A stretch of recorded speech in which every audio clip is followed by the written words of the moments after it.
The Little Gray Bird, a bedtime story about looking beyond appearances. Long ago, at the edge of a peaceful forest, there lived many beautiful birds. There were bright red cardinals, shiny blue jays, and golden finches whose feathers sparkled in the sunlight. But among them lived a tiny gray bird named Pip.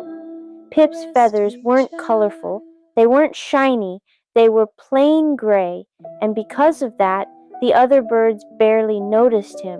One morning, the birds gathered for the forest festival. "We need someone to sing the opening song," announced Owl. The colorful birds immediately stepped forward. "I should sing," said the cardinal. "No, I should," said the blue jay. "My feathers are the prettiest," said the goldfinch.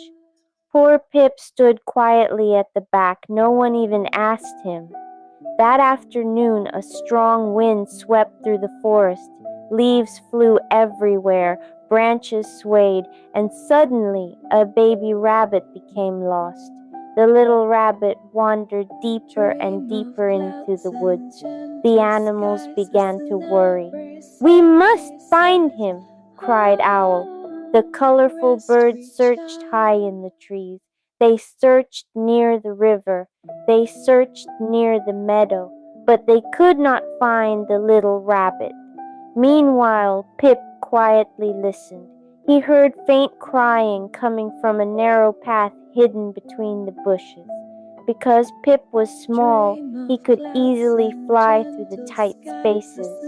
Soon, Pip discovered the frightened baby rabbit sitting beneath a fallen log.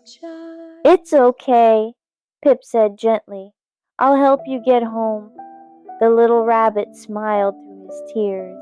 Pip carefully guided the rabbit through the winding forest paths until they reached the worried animals waiting near the festival grounds. "There he is!" Everyone cheered. The rabbit's mother hugged her baby tightly. The forest animals were overjoyed.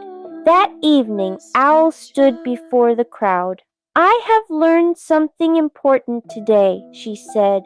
"We were so busy admiring bright feathers that we forgot to notice a kind heart."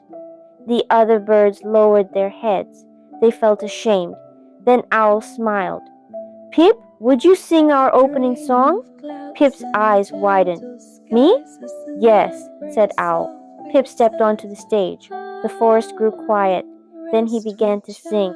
His voice was soft, sweet, and beautiful. Even the stars seemed to listen. The animals sat in wonder. No one had ever heard such a lovely song. When the song ended, the forest erupted with applause. The colorful birds cheered louder than anyone, and from that day on, everyone remembered an important lesson.